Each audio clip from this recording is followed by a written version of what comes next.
पर्व और त्योहार के पहले हमें कभी मैदावल में, कभी बखिरा में, कभी खलीलाबाद में, कभी धनघटा में दुर्गा पूजा पंडाल लगाने के लिए आना पड़ता था, दुर्गा मूर्ति विसर्जन के लिए आना पड़ता था, रामनवमी के जुलूस को, शोभा यात्रा को आगे बढ़ाने के लिए आना पड़ता था। अब मैं कह सकता हूं, मैं लखनऊ से ही देख सकता हूं कि आपकी शोभा यात्रा और आपका मूर्ति का पंडाल सुरक्षित है, कोई भय नहीं, कोई भय नहीं। अब राह चलते हुए किसी बेटी को कोई गुंडा छेड़ नहीं सकता है। ईमानदारी के साथ व्यापार करने वाले किसी व्यापारी के साथ कोई जबरदस्ती नहीं कर सकता है। उसे मालूम है बेटी के साथ छेड़खानी की और व्यापारी के व्यवसाय में अनावश्यक हस्तक्षेप करके लूटपाट करने का प्रयास किया तो खामियाजा एक ही होगा, या तो जेल जाना पड़ेगा या जहन्नुम की यात्रा के लिए तैयार रहना पड़ेगा। बहनों और भाइयों, जब इस दृढ़ इच्छा शक्ति के साथ कार्य होता है तब परिणाम आते हैं। पहले आज जब हम तामेश्वरनाथ धाम की बात करते हैं, कॉरिडोर बनाने की बात करते हैं, तो बहनों और भाइयों, ये धाम में कॉरिडोर बनाने की बात इसलिए हो पा रही है क्योंकि हमारे पास पैसा है, हमारी भगवान शिव के प्रति, देवादिदेव महादेव के प्रति हमारी आस्था है, भारत की विरासत का हम सम्मान करना चाहते हैं। इससे पहले पैसा था, लेकिन यही पैसा कब्रिस्तान की बाउंड्री वॉल के नाम पे खर्च हो जाता था। ये पैसा कहीं पे संत कबीर एकेडमी के लिए नहीं खर्च होता था। संत कबीर तो निर्गुण धारा के थे, उन्होंने जितना मुस्लिम कट्टरपन के खिलाफ कहा उतना ही हिंदू कट्टरपन के खिलाफ भी कहा, लेकिन हिंदू ने उन्हें पूजा है और मुसलमान दूर से भी नहीं छूना चाहता है। यही अंतर है, यही अंतर है। आज संत कबीरदास जी के नाम पे एकेडमी बनती है, ऑडिटोरियम बनता है, और साथ साथ बाबा तामेश्वरनाथ धाम के कॉरिडोर के निर्माण के लिए भी हम कार्य कर रहे हैं। मैंने तो कहा है तामेश्वरनाथ धाम के लिए जितने लोग वहां बसे हुए हैं, उनको हम मुआवजा देंगे, बसाने की व्यवस्था करेंगे, वे लोग सहयोग करेंगे तो आने वाले कई 100 वर्षों के लिए, आने वाली पीढ़ी के लिए उत्तम धाम का निर्माण हो जाएगा। पैसे की कमी नहीं, पैसा हम दे देंगे, वे सहयोग तो करें।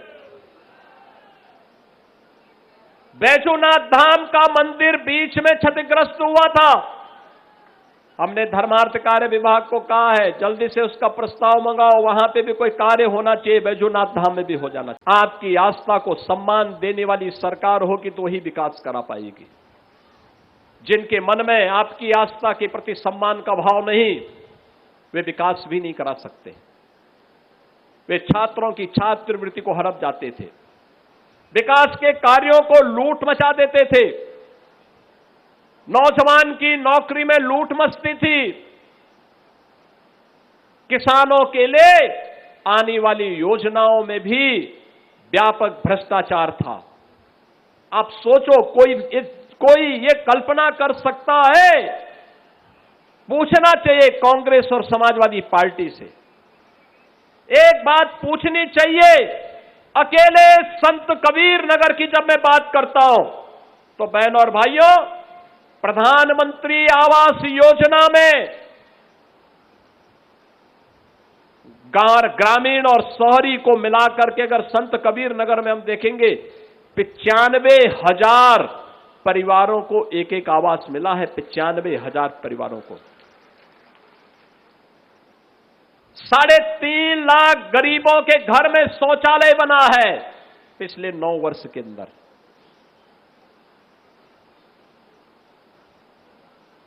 तीन लाख से अधिक किसानों को प्रतिवर्ष 6,000 रुपए सालाना प्रधानमंत्री किसान सम्मान निधि का लाभ मिल रहा है।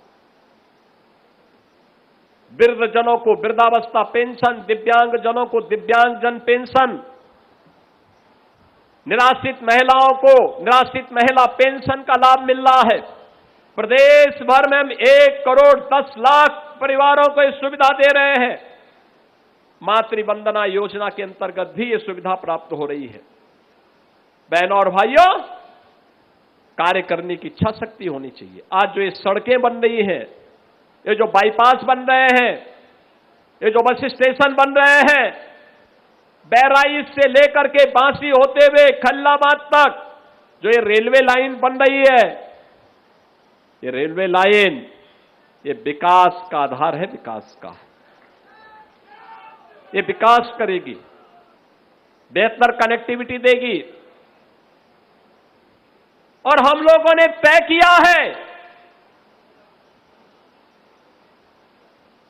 लैंड बैंक जैसे ही यहां का तैयार होगा तो हम लोग संत कबीर नगर में भी एक विकास प्राधिकरण के गठन की कार्रवाई को आगे बढ़ाएंगे।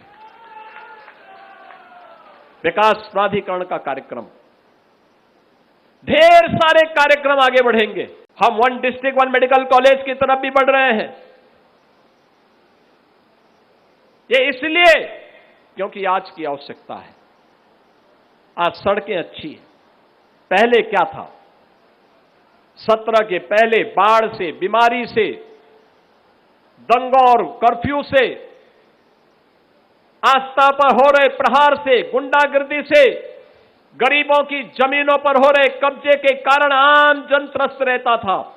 गरीब को राशन नहीं मिलता था, शासन की सुविधा का लाभ नहीं मिलता था। आज तो बिना भेदभाव के सब योजनाओं का लाभ मिल रहा है।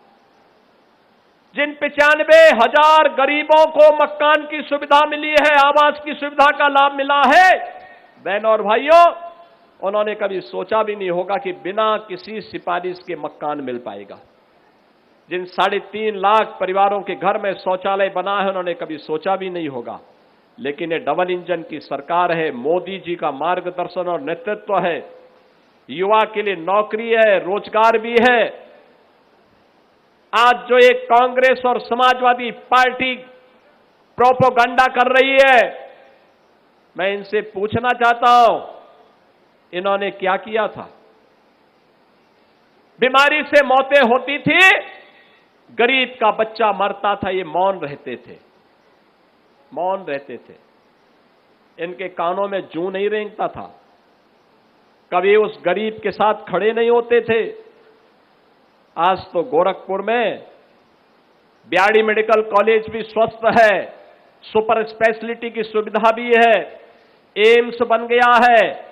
और एम्स बनने के साथ साथ जहां पहले केवल गोरखपुर में मेडिकल कॉलेज था, आज गोरखपुर में मेडिकल कॉलेज है ही, एम्स बन गया। कुशीनगर में मेडिकल कॉलेज, देवरिया में मेडिकल कॉलेज, महाराजगंज में मेडिकल कॉलेज, सिद्धार्थनगर में मेडिकल कॉलेज, बस्ती में मेडिकल कॉलेज, बलरामपुर में मेडिकल कॉलेज, बहराइच में मेडिकल कॉलेज, गोंडा में मेडिकल कॉलेज, सुल्तानपुर में मेडिकल कॉलेज, प्रतापगढ़ में मेडिकल कॉलेज, रायबरेली में मेडिकल कॉलेज। बहनों और भाइयों, अमेठी में मेडिकल कॉलेज, अंबेडकर नगर में मेडिकल कॉलेज, अयोध्या में मेडिकल कॉलेज, जौनपुर में मेडिकल कॉलेज, गाजीपुर में, चंदौली में, सोनभद्र में, मिर्जापुर में। यानी मेडिकल कॉलेजेस की एक लंबी श्रृंखला खड़ी हो गई है, लंबी श्रृंखला खड़ी हो गई है। सरकार की इच्छा शक्ति होनी चाहिए, नियति साफ होनी चाहिए, और नीति बन जाती है तो निर्माण भी हो जाता है। और ये निर्माण उसी शुद्ध नियत के साथ किए गए प्रयास का परिणाम है। आज यहां पे मेडिकल कॉलेज का निर्माण हो गया है। बच्चे, यहां के बच्चे यहीं पढ़ रहे हैं, नहीं तो गरीब का बच्चा कहां जाएगा? यहां का युवा ऊर्जावान है, प्रतिभाशाली है, उसको मंच नहीं मिला तो प्लान करता था। आज खल्लाबाद के बगल में गोरखपुर का औद्योगिक शहर बसा हुआ है, गीड़ा बसा हुआ है। 50,000 से अधिक नौजवानों को केवल 9 वर्ष में यहां पर रोजगार मिला है, नौकरी मिली है। इसमें आपके संत कबीर नगर के नौजवान भी वहां पर रोजगार प्राप्त किए हैं। राहुल जी और अखिलेश यादव जी आप पता नहीं पढ़े लिखे हैं या नहीं हैं। आपके वक्तव्य, आप लोगों के द्वारा कही जाने वाली बातें कभी कभी हास्यास्पद होती हैं, आप लोगों को कटघरे में खड़ा कर देती है। लेकिन मैं आपसे कहना चाहता हूं, एम्प्लॉयमेंट के लिए स्किलिंग चाहिए।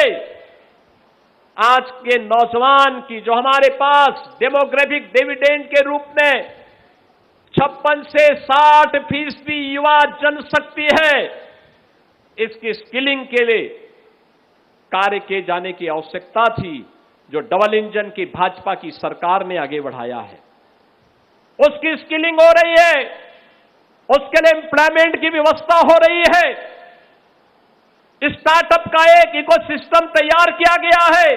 ये IIT, IIIT, IIM, AIIMS, medical college की श्रृंखला, ये स्किल डेवलपमेंट सेंटर की श्रृंखला इन्हीं नौजवानों की स्किलिंग का और इनके लिए अपने भविष्य को उज्जवल बनाने का एक माध्यम बना है। आपके समय में मेडिकल कॉलेज नहीं थे, आप लोगों ने मेडिकल कॉलेज बनाने में रुचि भी नहीं ली, तो बच्चा लेता एडमिशन कहां लेता? आज आप राजनीति कर रहे हैं, केवल राजनीति कर रहे हैं, उस नौजवान के साथ न्याय नहीं कर पा रहे हैं। आपके समय में उस नौजवान की नौकरी में डकैती पड़ती थी, उस नौजवान के साथ अन्याय होता था। आज बहनों और भाइयों, हम लोगों ने तय कर रखा है, अगर नौजवान के भविष्य के साथ किसी व्यक्ति या संस्था ने खिलवाड़ किया तो उसकी पूरी संपत्ति जब्त कर लेंगे और खिलवाड़ करने वाले को आजीवन कारावास की सजा भी करवा देंगे।